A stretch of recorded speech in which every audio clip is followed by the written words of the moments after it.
Welcome baga dhuftanii barumsa keenya kanarraa kanaan wanti ilaaluuf deemnu waa'ee conversation yookaan immoo haasawa hospitaala keessatti gaggeeffamudha jechuudha.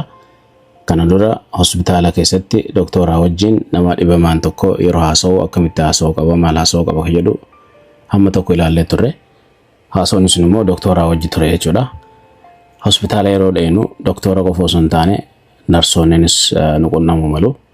Yeroo kanatti narsoonni yookiin immoo gargaartonni doktora waan akkamii nama gaafachuu danda'an kun immoo doktorri otoo sitti hin dhufin isaantu si qopheessaa jechuudha doktoraa fi so haasawni akkasii yoo si qunname akkam godhuu dandeenya yookiin immoo akkamitti itti haasawuu dandeenya ka jedhu conversation xiqqaa tokko akka fakkeenyatti fudhannee kan ilaallu ta'a. So haasawa AI wajjin jechuudha. Akka nama dhibamaa fi akka narsii taane walitti haasofnu tokko ilaalle samboota xumuraa irratti walitti deebina jechuudha. Waliin haa dhaggeeffannume.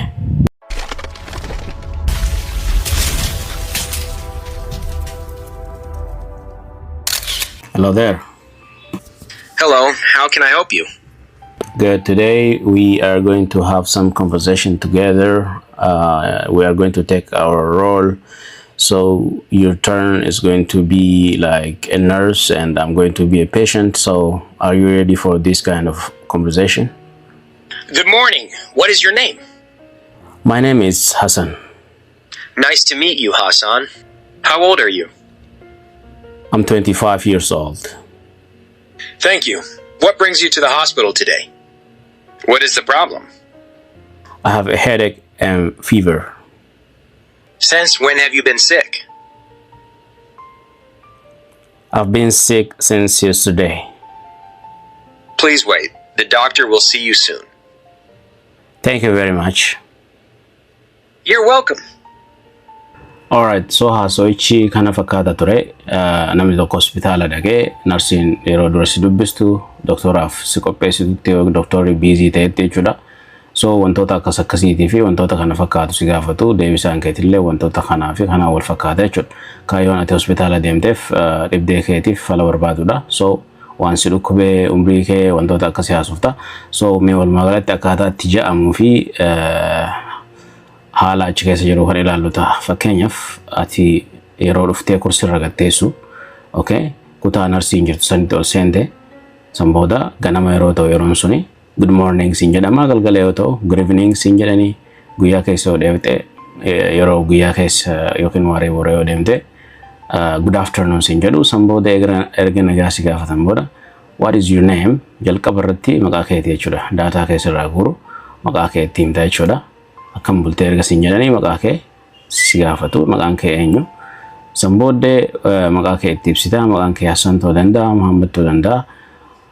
Waan maqaan kee itti himta ergasii waan itti aanu umrii si gaafatu jechuudha warri narsootaatis ta'e doktoroonni. How old are you? Okay? How old are you siin jedhanii adda babaasanii akkana siin gaafatanii biyya afaan san dubbattu yoo taate jechuudha. So how old are you? How old are you? Akkas fa'aa siin jechuu mala. How old are you? Akkas siin jechuu malaanii kana keessa aksantii biyyarraa biyyatti xiqqoo garaagarummaa qabaata. So walumaa galatti how old are you waan jedhu dhageessa jechuudha. So umriin kee meeqa? Erga umrii kee akkanatti itti himte booda fakkeenya umriin kee 20 keessa yoo jiraate I'm 20 yookiin 25 yookiin immoo 30 ta'uu danda'a I'm 30 yookiin immoo amma asirratti kan jiru I'm 25 years old jedhame. Maal jennee dubbisna kana amma akkamitti dubbifna? I'm 25 years old. Okay? I am 25 years old jette akkatti addaan babaastu. Okay? Hamma dandeessetti dho'isuuf yaalii goota yookiin saffisiisuuf yaalii goota jechuudha. Maal jennee? I'm 20 fayyadtu Ingiliffa keessatti 20 jedhanii gabaabsan jechuudha. 20 fayyadtu 20 san booda 5 itti fidda. I'm 25 okay, years old.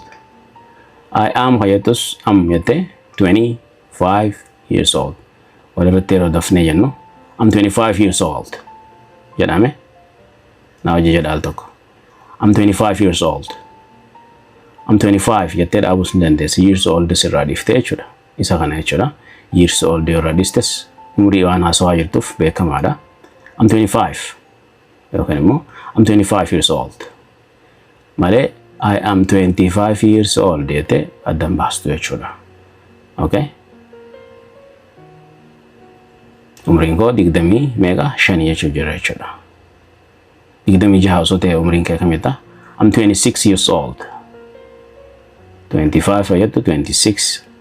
20 fayyaddu yeroo hundaa mana damaa keessa jiraanan 20. Okay? 25, 26, 27, 28, 29 jechaati akkasitti deemna jechuudha. Good. Sambooda gaafii narsiin si gaafattu kan biraa.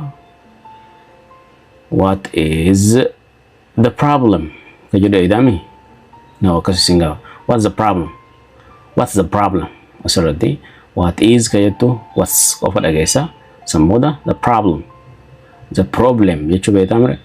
So kun jijjiiramuu danda'a akkana dhageessa jechuudha. Maaliif akka itti jaan akkana waan ta'eef. Okay? What's the problem? Maal jenne?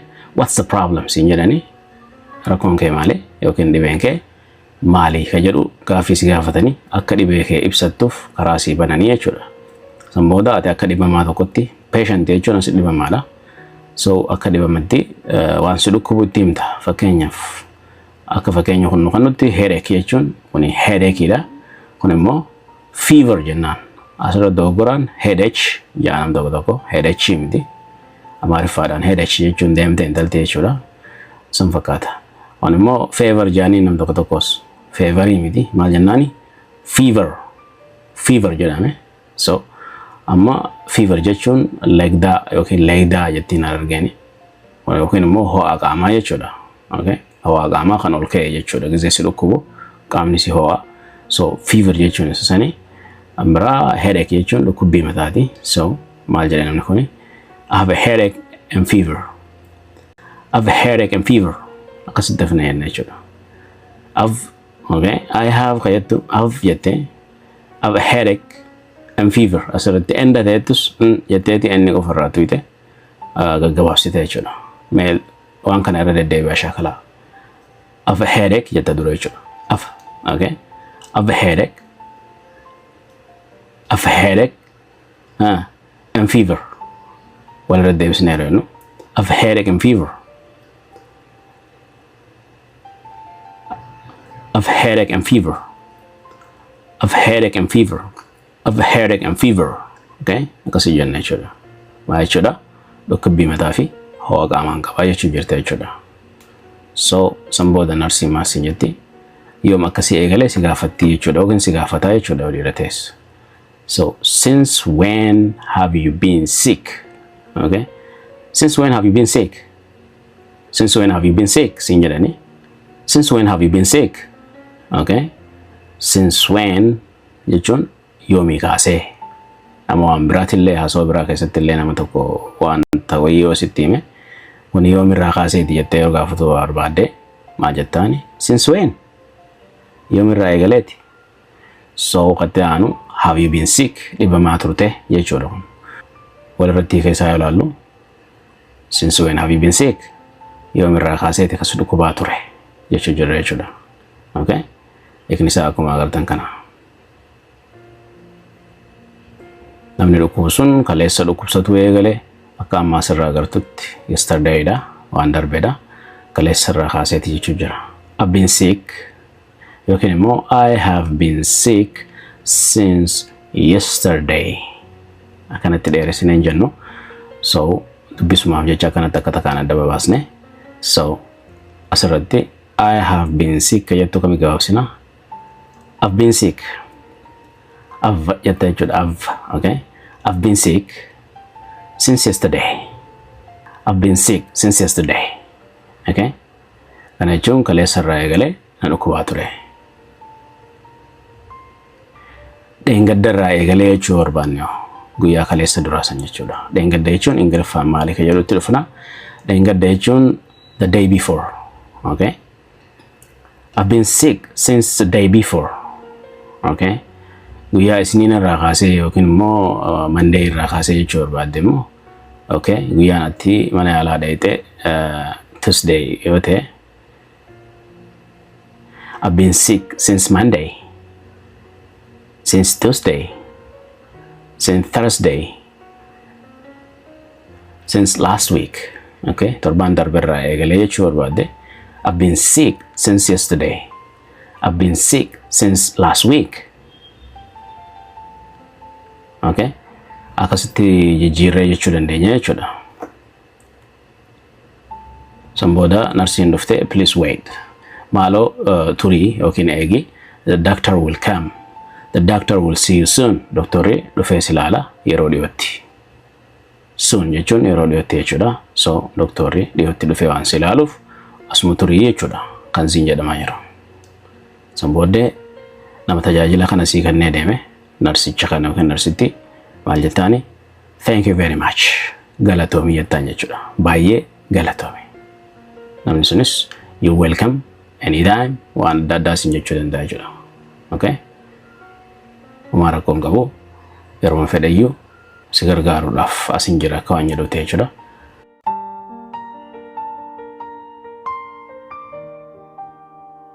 Hello there. Hello, how can I help you?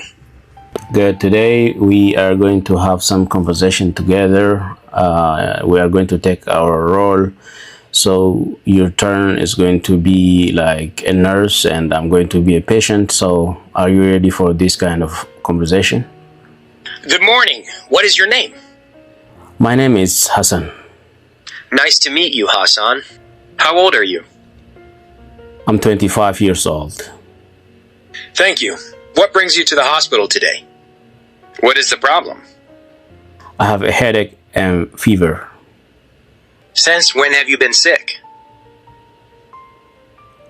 I've been sick since yesterday. Please wait. The doctor will see you soon. Thank you very much. You're welcome. So walumagalatti barumsi keenya kan waa'ee mana yaalaa yeroo dheene haasawa akkamii haasa'uu dandeenya kan jedhu kutaan irraa asirratti raawwata. Barumsa biraatiin hamma deebinee wal agarrutti isin immoo viidiyoo kana like tuquudhaan akkasuma namoota biraatiif share godhuudhaan haarawaa yoo taatan immoo subscribe gochuudhaan akka babal'istan isin gaafadha. Yeroo gaarii isiniif haa ta'u. Bye bye for now.